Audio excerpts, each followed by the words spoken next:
moving on to section 5.4, we're going to talk about inverse trig functions. And to be honest with you, this is, like, it's not hard to teach. It's not hard to learn. But it's hard, I think, right now because we haven't talked about what the sine function looks like when we graph it. Okay? So it's kind of hard to get you to realize the outputs or the range values of our inverse functions, why they are what they are. Okay? Once we talk about in chapter 6 what the sine, cosine, tangent functions look like in detail, I'll show you today what they look like. But once we talk about how we actually physically graph them on our own, you might not realize why these range values are, some of them negative 90 to positive 90, some of them are 0 to 180, but it has to do with the actual function as an x and y plotted graph. Okay, I'll try to demonstrate as much as I can with the triangle approach. I think you understand a little bit about the triangle approach already. We did this in geometry. Okay, you guys remember in geometry, if I said I have an angle here where this is like theta, and this is 1, and this is 2, and I ask you, well, find theta for me. Okay? Well, this is the ratio that you type in with the sine. You would have gone sine inverse, typed in 1/2, and that would spit out theta, correct? You guys remember doing that? Okay. And that would have given me 30 degrees, correct? Okay. It's an inverse. It undoes what the sine function does. Okay. Now we'll talk later on about the actual algebraic approach that we should have used to get this or to generate this. But what I want to talk about is the sine function right now. If I look at just the sine function, what goes in these parentheses? What is the argument of the sine function, or the cosine function, or the tangent function? What always goes in there? A what? An angle measurement. Okay. Okay. So the angle measurement is always the argument. Okay. Now it could be in radians or it could be degrees, but the output then is a ratio, right? And for the sine, it tells you how you garner that ratio. It's the opposite divided by the hypotenuse, correct? Okay. Now, think about this. That opposite divided by hypotenuse, no matter what triangle you ever create, if it is a right triangle, what is the longest side? The hypotenuse. So the adjacent side and the opposite sides are always smaller than the hypotenuse, right? What kind of number do you always get back if you take a small number and divide it by a bigger number? 0 to 1. Okay. That is an undeniable fact. Okay. So right now, if I look at an angle, think about in a right triangle, theta has to be in it because that's a right angle, correct? So theta in, I'll just call this angle up here alpha. Theta and alpha have to be complementary. They have to add up to 90, correct? So that means theta essentially has to be less than 90, correct? Okay. And we'll see in a little bit, and this kind of goes off of Mari's question from yesterday about sine of 90 or sine of 180 or sine of 270, those quadrantal angles.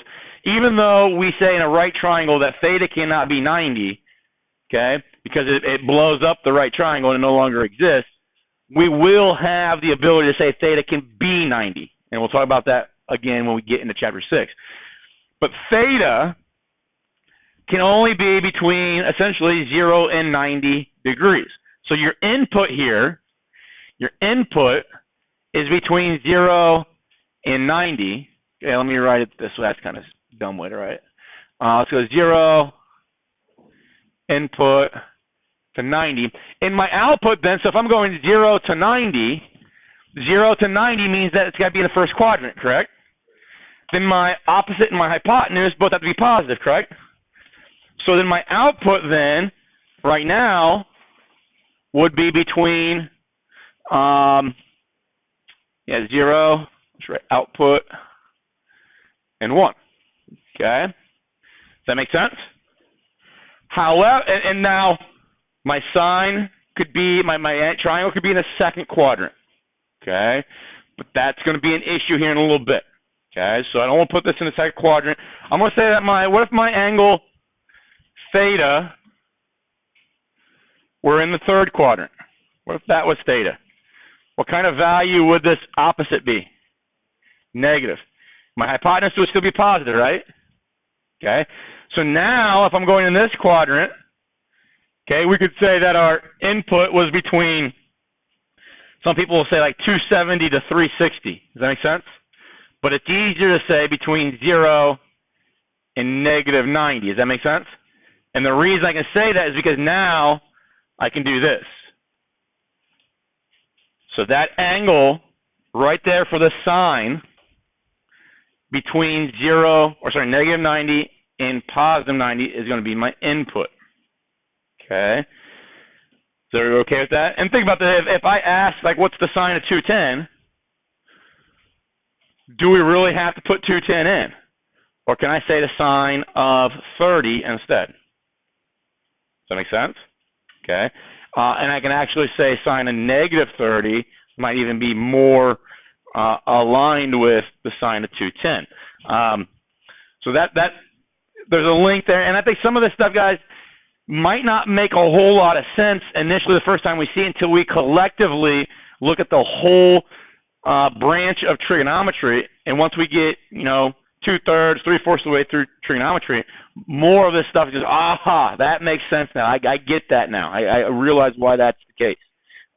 So if you're struggling with something right off the bat, always keep that in mind. There's going to be more to this stuff that maybe sheds light on it later on. So negative 90 to positive 90, that's going to be our input right there. Well, if I can go from 0 to negative 90 degrees, then this output here, if this is the third or fourth quadrant angle, should be between 0 and negative 1 now, right?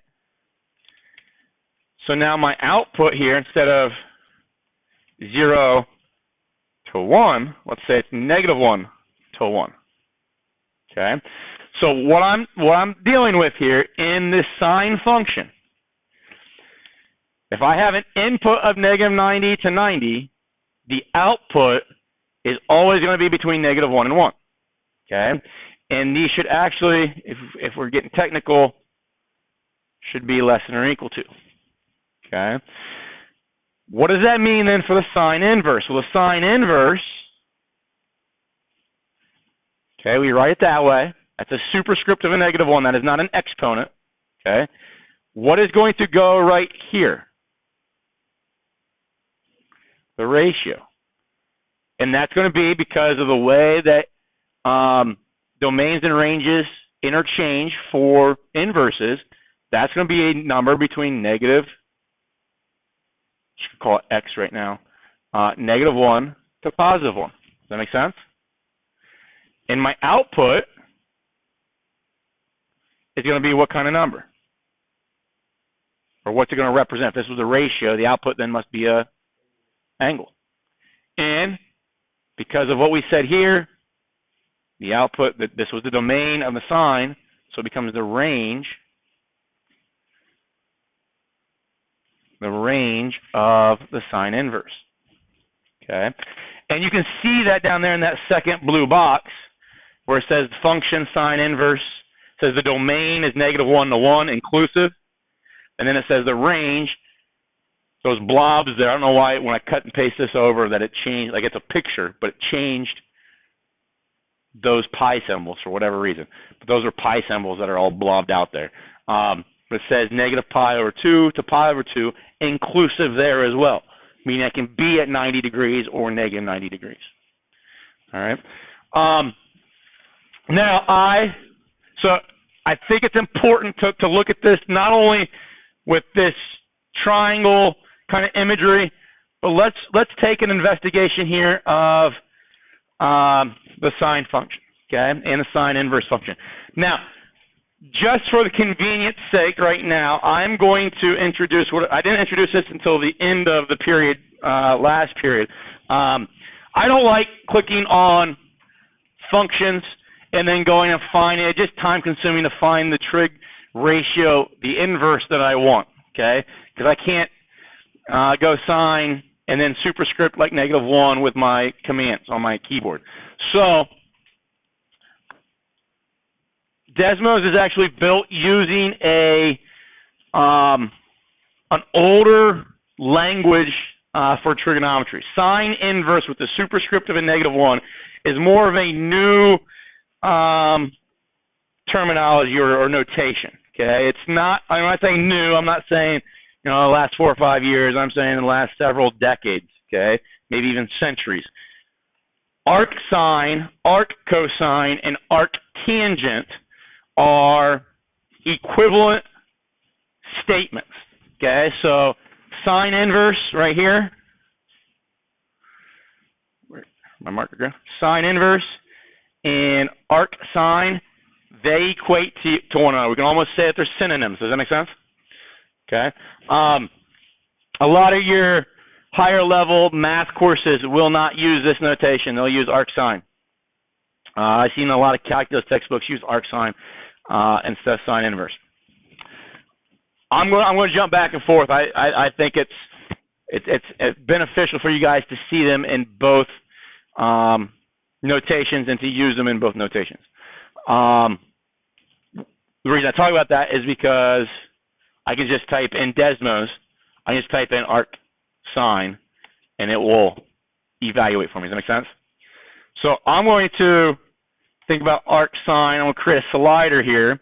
And we know, based on that being the ratio of opposite divided by hypotenuse, and we talked about the discussion that can only happen with a value between -1 and +1. If I look at the outputs, so right now the outputs are in radians. Let's change it to degrees. If I look at those values, those outputs right here for the sine inverse or the arc sine, what numbers do they oscillate between? -90 and +90. So that's maybe another way to justify the output or the range for the arc sine. Does that make sense? Okay. When we talk about this in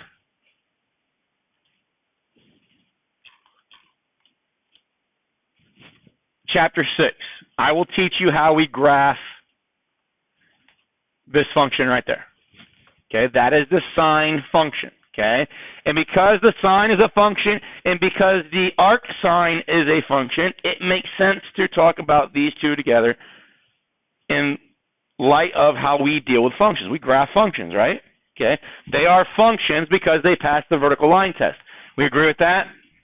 No matter what vertical line I put in there,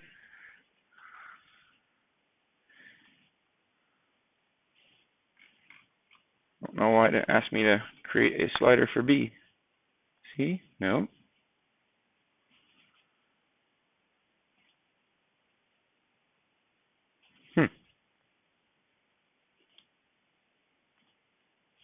Tuesday. So no matter what vertical line I pass through there, the whole graph, no matter where, is going to pass, right? Okay, so it is a function. Now it's a special type of function. Okay. If I look at, let's do it this way, y equals, on the condition of being between 0 and 2 pi, I want to look at sine of x, and I'll change the color to red. Okay. Would you guys agree that if I take that, is that kind of hard to see the red and the blue? Where I would see where the red stops right here. Okay. Would you guys agree that I could take that red, cut it out, translate it, slide it to the right, and paste it back down, and it land right on this blue? Okay. So if I do, let's do just one more here. If I go y equals, let's go between 2 pi and 4 pi of sine of x. Now we get that green section, right? So that red section and that green section, they are essentially carbon copies of one another, right? Because we can do this and piece our graph, that is referred to as one period of the sine function, okay? Period meaning the distance or the time that it takes for the graph to repeat itself, okay? So that distance, that's 2 pi right there. After 2 pi, it starts to repeat itself, right? Does that make sense? Okay. Those of you that have maybe worked in physics, have you guys talked about light waves, sound waves, anything like that yet? Okay. You'll talk about frequency and periods and that kind of stuff, and it has to do with how many times that curve repeats itself in a certain distance. Okay. Yeah. Or time frame. Yeah. Now, because of that, because it's periodic, that's what we call these functions, periodic functions, when they repeat themselves like this. And they're called periodic because their repetition is based off of their period. Okay? They fail the horizontal line test. No matter what horizontal line I put in here, it'll y equals a. Why does it do that?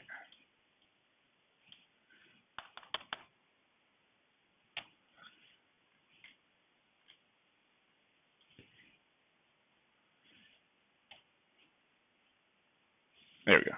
No. Like, I don't know what it thinks G is. Like, I guess the programming is different than GeoGebra. No matter what horizontal line, though, I was trying to put a horizontal line here that could oscillate back and forth. It's going to fail it, right? Okay. So what we do, and it's much like this. Remember this function. Did that thing fail the horizontal line test? So what do we do to it when it failed the horizontal line? Because we know this function should be the inverse of it, right? Okay. So what do we do to x squared to get it to have an inverse? Say again? It doesn't, but what did we...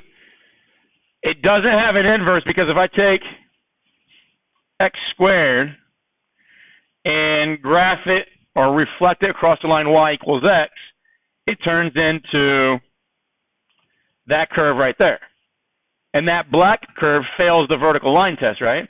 So the black curve is not a function. But we did this, which that square root of x is the top branch of that black one, right? So what do I need to reflect on this red one so that I only get that branch?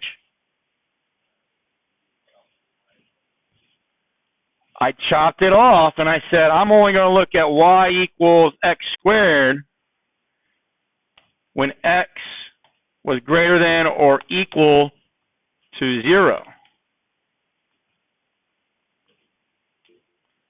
I was only going to look at that. And now when I reflect that across the line y equals x, now I get the inverse, right?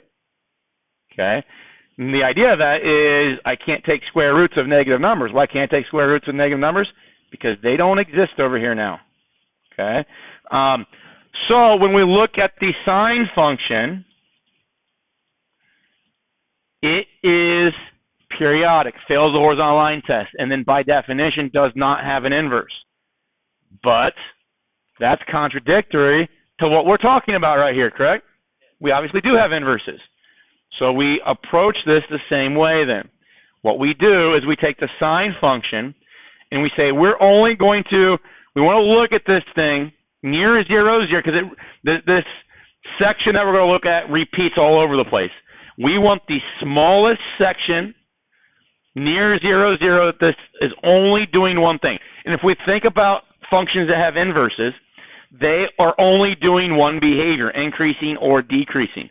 Any function that has both behaviors, increasing and decreasing, existing across its domain, then when you flip across the line y equals x, you fail the vertical line test.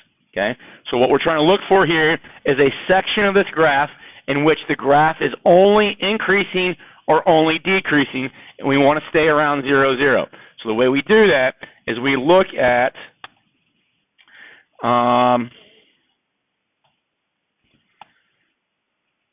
that region right there. Would you guys agree inside that region, the blue graph is only increasing? If I move that dotted line, that green dotted line to the right a little bit here, I will start to decrease again, right? So that's the vertex or a local maximum, I guess, of the sine function. So anywhere to the right of that, I would start to decrease, and I would fail the vertical line test on the inverse. So let me kind of demonstrate that real quick. Let's say that we've got, let's go y equals, let's go between a is less than x is less than b. Let's go sine of x. See if this will do what I want it to do. Let's move a. Let's say a goes from negative pi over 2, but let's say that b then goes to pi. See if that'll work. Okay. So if I look at that interval, okay, if I reflect that across the line y equals x, okay, I don't know, can I type in? Wish I could do this on,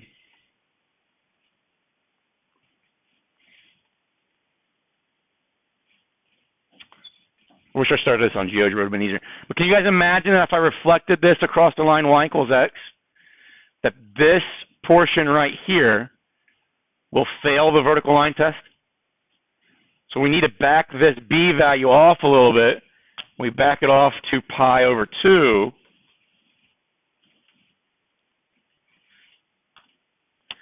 And now that portion of the sine function is the smallest section near 0, 0 that is only increasing. Does that make sense? So the domain of that curve is negative pi over 2 to pi over 2.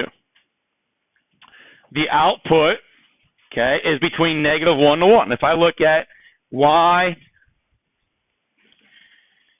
equals 1 and y equals negative 1, that's the output for this graph right here. Does that make sense?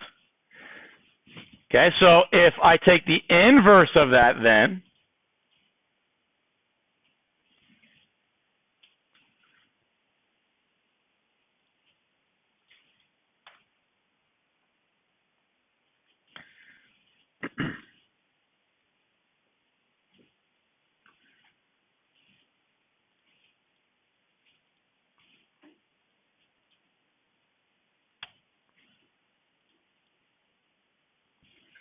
I clicked too many buttons and messed it up.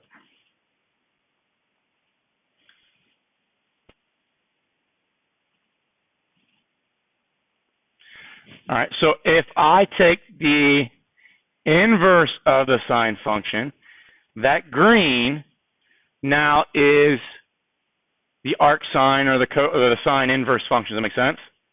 What x values does this thing exhibit here? What is the domain of this? Negative 1 to 1. Okay. The y value is that number right there is pi over 2. It's about 1.57. Okay. Pi over 2 or 90 degrees. Does that make sense? Okay. So that is, and we'll talk about that in a lot greater detail when we get to chapter 6. But that is I think a better reason, a better understanding of why those ranges right there are what they are for these inverse functions. Is that okay with everybody? Okay. So the cosine function also has a domain of negative 1 to 1. But if we look at the cosine, we won't get as detailed as we just did with the sine. If I look at the cosine, Still periodic, right? Looks a lot like the sine. It's actually a shift of the sine function. Well, that thing, if I look at that between negative pi over 2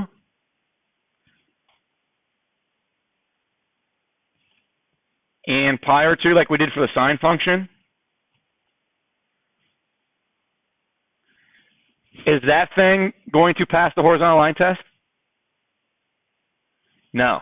Okay? So we can't use the same domain for the cosine to determine the inverse. We can't restrict it the same way. What we end up having to do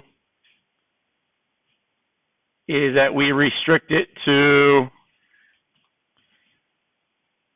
let's put this as 1 pi over 1.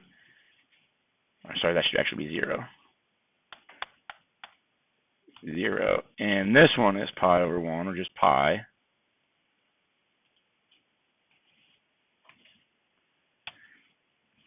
Okay, now that one is only decreasing, but it passes the horizontal line test.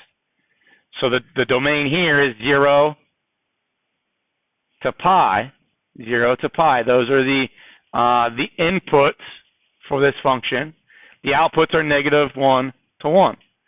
So then when I find the inverse, which is the arc cosine, you see it, those domains and ranges switch spots. They interchange. So that's why the domain of the cosine inverse is negative 1 to 1, and the range is 0 to pi. Okay?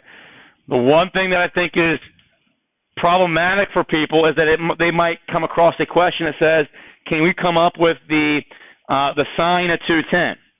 And I will use sine inverse of 210. Okay? And my calculator will generate information for me. But the sine inverse of, so if I say I want to find, let's do it this way. I guess the question I'm targeting here is, if I say sine of 210, what should sine of 210 give me? If we go back to, so 210 degrees would be there, right? So this reference angle is going to be 30 degrees, correct? So if I go back to 30 degrees in the first quadrant, if that's 30 degrees, this would be 1 over 2, right? So sine of 210 should give me 1/2. Okay, so, but because it's in the third quadrant, we should have negative 1/2, right? Okay, so let me, my tablet keeps dying for whatever reason.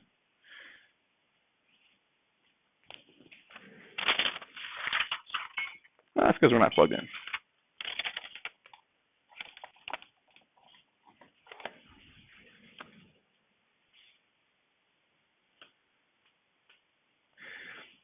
So that should give me negative 1/2. Okay.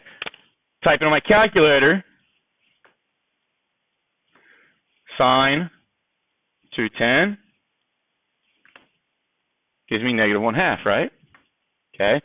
So now, based off what we've talked about, is then, well, if I type in sine inverse of negative 1/2, shouldn't it give me 210? Does that make sense?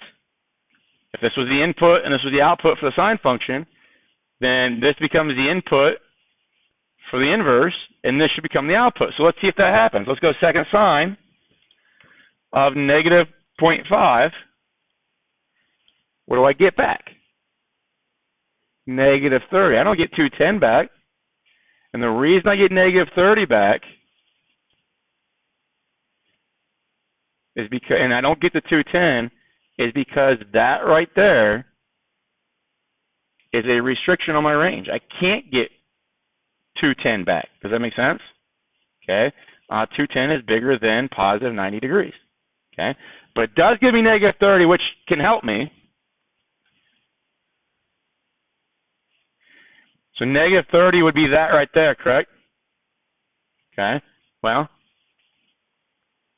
if that's negative 30, and I reflect it across here, isn't this angle right there going to be 210? Okay, so it does lead me to the information that I need, but we have to then kind of to make some adjustments to that negative 30. Okay, and that actually becomes a little caveat in a lot of our questions later on that people struggle with, is that calculator gave me back negative 30, but Math Excel wanted maybe the 210 answer, and we had to understand why and how we generate that 210. Yes? They will. That's the thing. They will. When and it comes into when we start solving equations, they will say find all solutions. So the negative 30 essentially is one of the solutions, and then 210 is the other one we have to find. So we have to know, we have to keep in the back of the mind that there is another solution out there, but we have to do a little bit of navigating to get to it. And they'll actually say negative 30 is probably wrong. They'll want 330 because that's the coterminal positive angle with it. Does that make sense? So that's yes. And again, if that doesn't make a whole lot of sense, I understand it. Okay, but it will eventually as we see enough of this. If this number was between negative 90 and 90, okay, then there would be a direct transfer of those two, okay, because that's how the domain and the range is defined for. But if it's over 90 degrees or over negative 90 degrees, there's not a direct, it's called a cancellation rule. That cancellation rule does not happen right away. So they ask you to find some exact values. We could do this with our calculator, be fine. But I want you to get used to doing this by hand without technology because it provides a better understanding for what's going on. If I just let my calculator do everything, my calculator is essentially doing all the thought process, okay? Or we circumvent the thought process, and that can be damaging later on. So we got sine inverse, okay? We know the sine inverse should exist, okay? So my outputs, my ranges that I'm looking for here can only come from these two quadrants. Does that make sense? That was the requirement or restriction on the range a little bit ago. So if this says radical 3 over 2, okay, remember that's a ratio of the opposite divided by the hypotenuse, right? They're both positive in this scenario, correct? So what quadrant am I in? First quadrant. Opposite side is radical 3. Hypotenuse is 2. Does that make sense? This would be the theta that we're talking about. What is that distance right there? 1, right? Pythagorean theorem tells me that's 1. Not necessary here to do this problem, but it will be eventually. Okay, it'll be a needed, because they might say sine inverse of radical, knowing that sine inverse of radical 3 over 2 provide me the cosine of theta.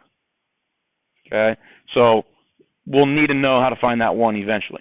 Just Pythagorean theorem. What kind of triangle has its 3 parts in which one of those parts is the hypotenuse? That's a 30, 60, 90 triangle. Does that make sense to everybody? Okay, if I put ends on here, that's the relationship, right?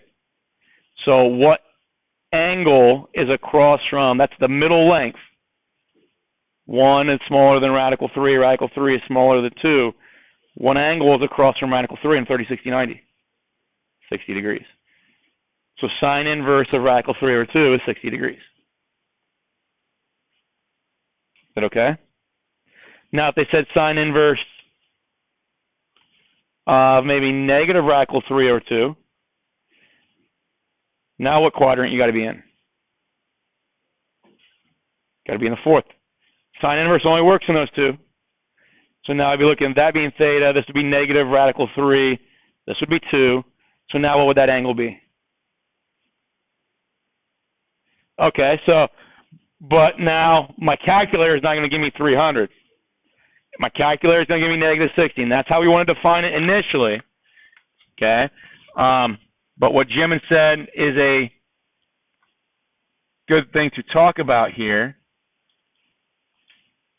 because even though the function is not defined for things bigger than negative 90 or bigger than positive 90, we can use it with coterminal understanding to find things that are bigger than 90 or negative 90. So let's say that we go second sine of negative square root of 3 over 2. Let's put ourselves in degrees. We are. Gives us negative 60, right? Okay. So I should be able to take then sine of negative 60 and get that number right there, correct?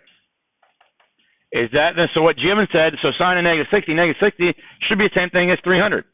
So I take sine of 300 to give me the same negative radical 3 over 2. Does that make sense, everybody? This is negative radical 3 over 2 as a decimal. So 300, sine of 300 is also negative radical 3 over 2.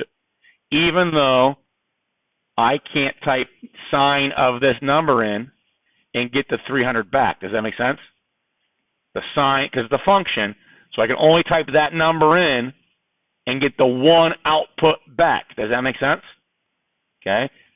To be inverses and to be functions, you have to have that one-to-one correspondence. So every x value has one and only one y value, and every y value has only one and only one x value. So I can't plug this y value back into the sine inverse and get, or the sine function and get negative 60 back one time and then get 300 back a second time.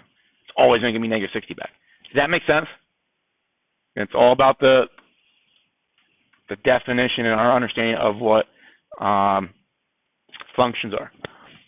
Let's do this last one here. Cosine negative 1/2. What quadrant does cosine inverse exist in? The range is there. Okay. So the cosine inverse, the output can only be between 0 and 180 or 0 and pi.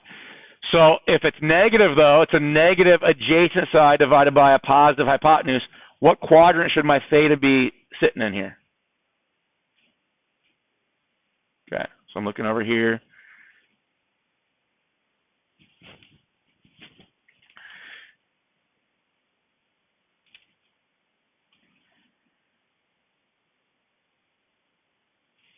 Okay, so it's saying that this is negative 1 and that's 2, correct? Okay, this would be radical 3, correct? So what is then this angle right here? 60, okay? But now let's think about something here. We can see this on our calculator. If I type in cosine inverse of negative 0.5, does it give me 60 back? No, 60 is that angle right there. What is theta? So basically that was like the theta bar. Does that make sense? Theta is that one. Okay? So we're always, remember, no matter what quadrant we're in, theta is always the positive x-axis being your initial ray and your hypotenuse being your terminal ray, and the angle between those two things is your theta. Okay? And that's what's getting spit back here. But we can use a picture to tell us eventually how we generate that theta. Is that okay? All right. We'll stop there for today. Pick up with this stuff on Tuesday. I'm not going to give you any of that kind of stuff on quiz tomorrow. Quiz will be all pretty much 5-3. We spent, I think, 6 or 7 days on 5-3. So I want to see what we know about that. Maybe a little bit of 5-2, but not much of 5-1, if anything, of 5-1. My plan is once we get through 5-4, maybe next week have a test later in the week over chapter 5. I think that would be, in the past I've done chapter 5 and chapter 6 together as one test. I think it'll make more sense to us maybe and be less stressful if we do one test at a time or one chapter at a time. Chapter 5, we've got to finish talking about this stuff, laws of sines and laws of cosines. and when we get through that, hopefully by the end of next week, if not early the following week, we will have a test.